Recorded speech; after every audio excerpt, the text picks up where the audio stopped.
नमस्कार, मैं अंजलि मिश्रा और स्वागत है आपका हमारे चैनल में।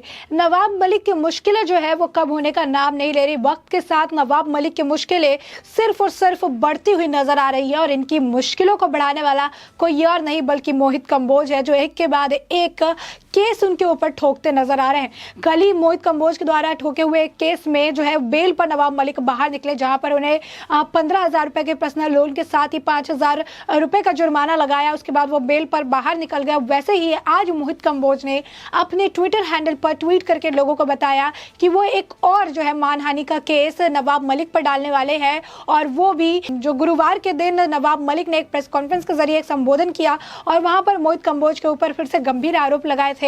और उसी गंभीर आरोपों को लेकर ही अब मोहित कंबोज एक और जो है मानहानि का केस इनके ऊपर डालने वाले हैं। साथ ही साथ आपको बता दें कि मोहित कंबोज ने नवाब मलिक पर बहुत पहले भी 100 करोड़ रुपए की मानहानि का केस ठोका था। वो उन्होंने उस ट्वीट में ये भी मेंशन किया कि आने वाले वक्त में 100 करोड़ की मानहानि के केस को लेकर भी नवाब मलिक को बुलाया जाएगा। यानी एक के बाद एक नवाब मलिक की मुश्किलें इस पूरे मामले में बढ़ती हुई नजर आ रही है। साथ ही साथ आपको बता दें कि इस पूरे मामले को लेकर अतुल भाटकर भी जो है उन्होंने भी ट्वीट किया और उन्होंने कहा कि लगता है कि ये जो है ये कैबिनेट नहीं है बल्कि बेल बाजार है, यानी मंत्रिमंडल नहीं, यहाँ पर बेल बाजार चल रहा है, जहाँ पर महाराष्ट्र में कई सारे जो ये मंत्रीगण हैं, जितने जो नेता लोग हैं, ये सारे लोग बेल पर हैं। चाहे वो नवाब मलिक हो, नवाब मलिक का दामाद जो है समीर खान है वो भी बेल पर है, अनिल देशमुख भी कई टाइम तक जो है बेल पर थे, भावना गवली है वो भी इस वक्त इसी तरीके से भागती फिर रही है। ईडी के समन को जो है जारी करने के बावजूद आने को तैयार नहीं है। तो यानी ये जो सरकार है ये बेल की सरकार है, बेल मार्केट बन चुका है, जो हर व्यक्ति जिसके ऊपर आरोप लगते हैं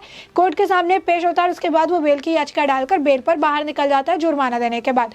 तो आपको बता दें कि कल ही जो है नवाब मलिक इस तरीके से बेल पर वो बाहर आए। उसके बाद नवाब मलिक सामने आते हुए ही उन्होंने बोला कि मेरे ऊपर जो भी मानहानि के आरोप लगाए गए हैं मैं उनमें से किसी आरोपों को मानता नहीं हूँ। मेरे ऊपर गलत आरोप लगाए गए हैं और मेरे पास सारे जो आरोप मैंने लगाए थे मोहित कंबोज के ऊपर, उन सभी आरोपों के मेरे पास जो है तथ्य प्रमाण जो है प्रूफ जो है मेरे पास मौजूद है और मैं आने वाले वक्त में कोर्ट में इसे पेश करूंगा। साथ ही उन्होंने ये भी कहा कि मेरे ऊपर जो आरोप लगाए जा रहे हैं, ये सारी चीजें की जा रही है, ये सिर्फ और सिर्फ मुझे बदनाम करने के लिए किया जा रहा है और इसके पीछे कोई कारण नहीं है। मैं जो कुछ भी कहता हूँ, जो कुछ भी अपने प्रेस वार्ता के जरिए जो बताता हूँ लोगों को, वो पूरे तरीके से मैं सच बताता हूँ। ऐसा नहीं कि मैं किसी भी तरीके की हवाई बयानबाजी करता हूँ। और ये बात किसी से नहीं छुपी है कि जो नवाब मलिक है वो किस तरीके से लोगों पर कीचड़ उछालने में, लोगों के जो आप कह सकते हैं कि काम को, उनके पर्सनल लाइफ को पूरे मामले में घसीटने में एक्सपर्ट आदमी है। क्योंकि हर बार वो प्रेस कॉन्फ्रेंस करते हैं, हर बार वो ट्वीट करते हैं और उसमें बिना वेरिफिकेशन के वो कई सारी चीजें करते नजर आए हैं, जिसका खामियाजा उन्हें भुगतना पड़ा है। चाहे समीर वानखड़े का मामला हो या फिर मोहित कंबोज का, हर जगह जो है कोर्ट की तरफ से उन्हें फटकार मिली है और कोर्ट अपनी तरफ से जो है काफी सख्त नजर आई है।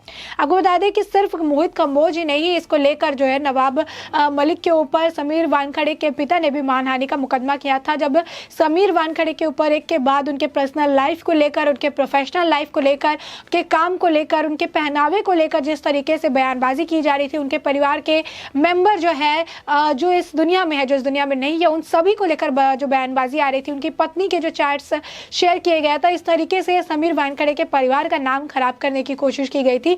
इन सभी को देखते हुए जो है समीर वानखड़े के पिता ने भी उन पर मानहानि का मुकदमा ठोका था।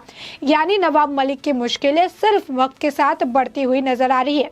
ऐसे में आपको बता दें कि अब कोर्ट ने जो है उन्हें एक वक्त दिया है। उस वक्त उन्होंने कहा है कि मोहित कंबोज के ऊपर जिस तरीके से उन्हें सभी आरोप लगाए हैं, उन आरोपों को सिद्ध करने के लिए नवाब मलिक के पास जो है वक्त है, और वो वक्त जो है 30 दिसंबर का दिया गया है।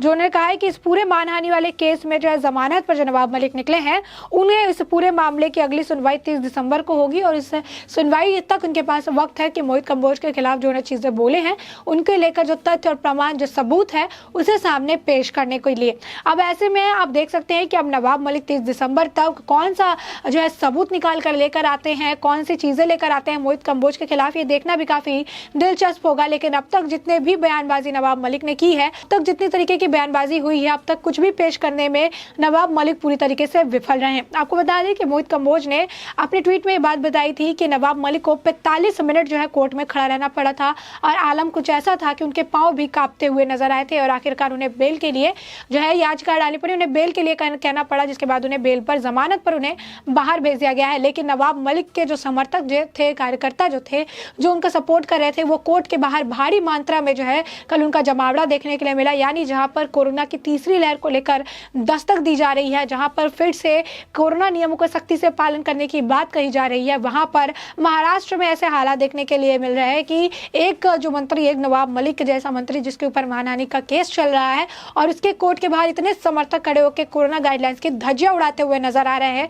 और इसको लेकर महाराष्ट्र की सरकार बिल्कुल चुप है। और यही महाराष्ट्र की सरकार जब कोई और मुद्दा आता है और उस पर कहने की बात आती है तो उनके ऊपर कोरोना को लेकर ये बात करने लगते हैं और कोरोना के लेकर उनके ऊपर काले बादल मंडराने लगते हैं। लेकिन असलियत में जब कोरोना गाइडलाइंस का पालन करने की बारी आती है तो किसी मंत्री को एक बैकअप देने के लिए, बैकफायर देने के लिए ये बहुत सारे कार्यकर्ताओं को कोर्ट के बाहर हंगामा करने के लिए भेज देते हैं।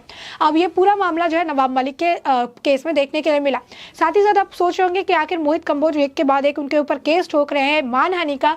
आखिर नवाब मलिक ने ऐसे कौन कौन सी चीजें बोली है उनके खिलाफ जिसको लेकर अब उनकी परेशानी बढ़ रही है। तो आपको बता दें कि मोहित कंबोज वो व्यक्ति है जिन्होंने नवाब मलिक और साथ ही साथ उनके दामाद के जो है कई सारी तस्वीरें भी शेयर की हुई थी, जिसमें उनके दामाद जो है समीर खान को लेकर उन्होंने आरोप भी लगाया था कि समीर खान जो है ललित होटल कहिए या फिर जो दाऊद है, दाऊद इब्राहिम के दुर्गे के साथ, चिकू पठान के साथ क्या कर रहे थे मीटिंग में। उन्होंने कई बार सवाल भी पूछे नवाब मलिक के। उन्होंने कच्चे चिट्टे खोले कि किस तरीके से आर्यन खान वाले पूरे ड्रग मामले में समीर वानखेड़े से दुश्मनी निकालने के लिए, निजी दुश्मनी निकालने के लिए, क्योंकि समीर वानखेड़े ही वो व्यक्ति थे जिन्होंने समीर खान यानी नवाब मलिक के दामाद के वक्त में कार्रवाई की थी। और ऐसे में उनसे निजी दुश्मनी रखते हुए नवाब मलिक ने ही पूरे एनसीबी को और साथ ही साथ समीर वानखेड़े को बदनाम करने के लिए ये पूरा षड्यंत्र रचा था। अब ऐसे में इस बात का खुलासा जो है मोहित कंबोज ने एक प्रेस कॉन्फ्रेंस के जरिए दी। उन्होंने कई सारे जो है प्रमाण लोगों के सामने रखे, वीडियो ऑडियो से लेकर जो है तस्वीरें से लेकर डॉक्यूमेंट्स तक सब कुछ उन्होंने प्रेस के सामने जो है साझा किया। और इस तरीके से वो नवाब मलिक को एक तरह से बेनकाब करते हुए नजर आए। अब ऐसे में नवाब मलिक के साथ एक और नाम जो सामने आया था वो सुनील पाटिल का आया था, जिसे उन्होंने बताया था कि कांग्रेस के फाउंडर मेंबर वो हैं। और ऐसे में उन्होंने कई सारे सवाल जो है बैक टू बैक कांग्रेस के ऊपर, बैक टू बैक किए शिवसेना का जो महागठबंधन है, महाविकास अघाड़ी की सरकार के ऊपर उन्होंने किया। ऐसे में दूसरे दिन ही नवाब मलिक ने प्रेस वार्ता की और उस दौरान उन्होंने मोहित कंबोज के ऊपर गंभीर आरोप लगाए। उन्होंने कहा कि मोहित कंबोज जो है वो इस पूरे आर्यन खान ड्रग मामले के मास्टरमाइंड है और उन्होंने ही ये पूरा खेल रचा है ताकि वसूली के पूरे मामले को अंजाम दिया जा सके, इतने पैसे वसूली की जा सके। साथ ही साथ उन्होंने कहा कि ललित होटल में जो है वो मोहित कंबोज ही वहाँ जाया करते थे, वहाँ पर जाके पार्टियां करते थे। मोहित कंबोज के 12 रेस्टोरेंट्स हैं। साथ ही साथ उन्होंने ये आरोप लगाया था कि मोहित कंबोज समीर वानखेड़े की आर्मी में शामिल है और समीर वानखेड़े के हिसाब से वो काम करते हैं, समीर वानखेड़े को बचाने के लिए वो काम करते हैं। और साथ ही साथ मोहित कंबोज बाकी लोगों का भी ब्रेन वॉश करते हैं, उनको जो है सिखाते पढ़ाते हैं ताकि वो लोग नवाब मलिक के खिलाफ गलत चीजें बोले और मीडिया में उस चीज को जो है फैलाया जा सके। तो इस तरीके के एक के बाद एक काफी गंभीर आरोप लगाए गए थे। जो मोहित कंबोज है उनके काम को लेकर सवाल उठाया गया था कि वो 12-12 रेस्टोरेंट चलाते हैं, इतना उनका जो है रेस्टोरेंट से पैसा आता है, वो इस तरीके से जो है बिजनेस अपना कर रहे हैं, इसकी जानकारी किसी को नहीं है। इस तरीके से कई सवाल जो है उठाए थे, जिसका जवाब, करारा जवाब जो है वो भी मोहित कंबोज ने देते हुए नजर आए थे। और उसी वक्त जो है उन्होंने 100 करोड़ की मानहानि का मुकदमा भी इन पर ठोका था कि किस कदर वो बिना किसी प्रमाण की बात कह सकते हैं कि आर्यन खान का इतना बड़ा एक मुंबई ड्रग मामले में मुझे मास्टरमाइंड उन्होंने बता दिया।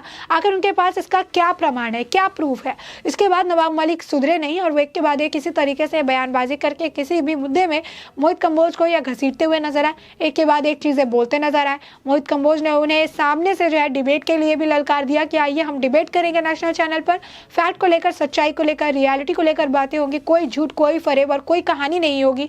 लेकिन वहां पर नवाब मलिक ने चुप्पी साध ली क्योंकि उन्हें पता था कि यहाँ पर मेरे लिए परेशानी बढ़ सकती है क्योंकि मेरे पास प्रमाण नहीं है।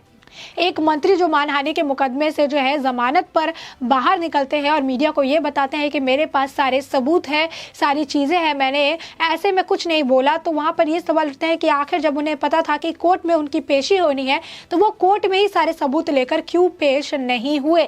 45 मिनट जो उन्हें खड़ा रहना पड़ा, आखिर वहाँ पर वो जो है मोहित कंबोज के खिलाफ कोई प्रमाण, कोई प्रूफ जो है क्यों नहीं दे पाए। आखिर मोहित कंबोज के जो लेकर उनको सारी चीज़ें देनी थी, मोहित कंबोज को लेकर लेकर जो इन्होंने आरोप लगाए और कहा कि मेरे पास सारे सबूत है, तो वो सबूत कोर्ट में पेश क्यों नहीं किए गए।